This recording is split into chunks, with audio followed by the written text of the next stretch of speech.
We want to turn now to football soccer, as our friend Cristo Fernandez, also known as Danny Rojas, refers to it. He was just here. We loved it. We're still flying high because football is life. And if you weren't watching, let's fill you in. A couple of nail-biter matches rounded out the round of 16 in the FIFA Men's World Cup yesterday.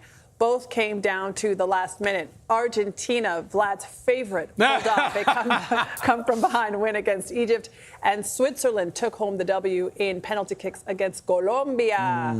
All four quarterfinal matches are now set. So the first will take place tomorrow between Morocco and France in Massachusetts. Wow. Yeah, I know. It's going to be a humdinger. And that's like there's a whole, all the colonial kind of overlays there. Yes. Okay, let's bring in. Were it not for France, we would not have a country. Says General Lafayette. Okay. Yeah. All right. Us here. Yes, in the United States. I thought you meant Morocco. And I was no. That's a more complicated history between France and Morocco. Let's bring in Marcelo Balboa, who is listening to us and shaking his head. He played 3 World Cups for USA and was inducted into the National Soccer Hall of Fame in 2005. He's currently an analyst for Major League Soccer on Apple TV. Marcelo, thank you so much for joining us. Before we do anything, can we just talk about what happened when the wheels came off of Team USA in their last match? It's unfortunate, you know what I mean? We haven't seen the best of Belgium, and that was the best of Belgium. They made a few changes. They put a more athletic team, and unfortunately, our boys didn't respond to that athleticism in the midfield. They didn't come out with the same energy, and crucial mistakes hurt this team. Their passing was off. So I think everything about that day was just off, and it's unfortunate because we're a much better team than the last impression that people have of us against Belgium. Yeah, for so sure. True. And of course, we will be cheering them when they return to the World Cup in 4 years. I'm certain of that. But let's talk now about Argentina, Egypt. I thought it might perhaps be Messi's last World Cup. I appreciated his emotion at the end of that match, but I think a lot of fans of football soccer, I'm going to use Cristo's terminology, we're really upset. Can you explain to people, like my wife was watching it and she didn't understand. I'm trying to explain it to her. I'm trying to explain how Argentina was able to capitalize off of that goal that was reversed. Can you break it down for our viewers what happened? It was a foul that was started at the initial part of the play. And when the referee didn't call it, he let it go on, he let it continue. It's the same action than where there was a foul and the Argentine player to go to the goal. They score the goal.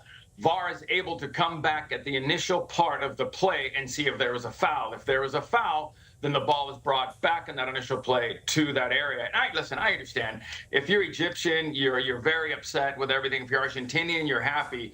But I think the referees are trying to make it consistent. My problem is they keep going back to VAR. And VAR is making a lot of decisions right now, especially when you go back to the red card against the U.S., now this one. But if you go by the rules of the lay of the law, it was a foul, and the referee is allowed to bring it back to that play and take the goal away. VAR being the replay technology. Argentina is what some people are calling it. Oh, no. Yes, because a lot of people feel, look, you can address this as well, that that people wonder if FIFA is not somehow, and this is, fans talk crap all day on the internet, on Reddit, that there's the fix isn't somehow in for Argentina. I even got into it a little bit because I'm kind of trying to understand why there are 5 Argentinian officials slated for the game tomorrow between France and Morocco. So can you help me understand that? Is it random? How does that work? It's supposedly it's random. I guess FIFA's not looking at, okay, the Argentines are upset. The referees have to do their job. So I probably wouldn't have put an Argentine ref in the France game just in case they meet in the final. But FIFA has to put the best officials. When you get to this point, it's just like you're in a bracket. Every referee is getting evaluated every single game.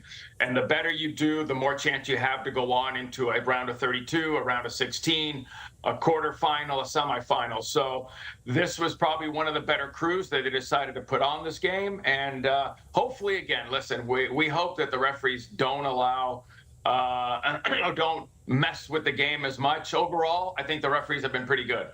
All right, Marcelo Balboa, thank you so much for your time. And everyone, do not miss the first quarterfinal matchup between Morocco and Vlad's France. That's right. Thank you. Thank you.